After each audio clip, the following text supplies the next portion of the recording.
non era solo sangue di regali. Nacque una stella in terra di Sardegna, ma un cuore forte che l'onore insegna. Mariano il padre le diede il coraggio, in un'isola stretta dal raggio. Timbora il senno per le giuste alleanze, di guerre antiche e vane speranze.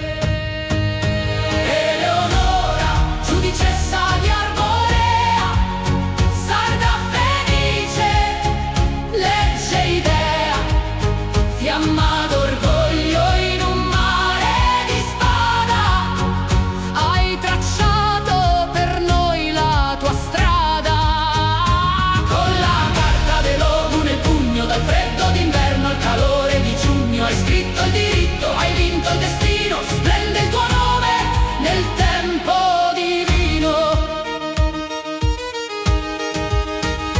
Contro l'Aragona levasti lo scudo, il tuo sguardo era fermo mai nudo. Per Brancaleone prigioniero e lontano, guidavi l'esercito con mano di piano. Difendesti le donne dal vile sopruso, il diritto sardo non fu mai confuso. Sancendo pene per chi non ha onore, portavi giustizia, portavi valore.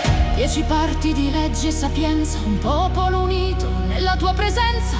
Dalle selve ai commerci al pane quotidiano, sotto il cielo d'Oristano. Sulle scogliere dove il vento si scaglia, non solo il ferro della battaglia. Proteggi il volo del falco sovrano, ma la bellezza nel palmo della mano. Hai visto il tempo farsi tempesta, ma finché un sardo rialza la testa, tra le mura di Oristano i graniti, i tuoi decreti rimangono scolpiti.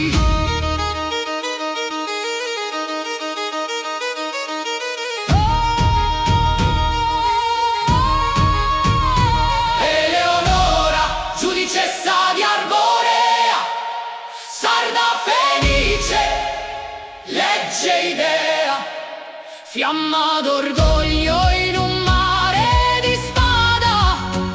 Hai tracciato per noi la tua strada, con la carta dei logu nel pugno, dal freddo d'inverno al calore di giugno. Hai scritto il diritto, hai vinto il destino, splende il tuo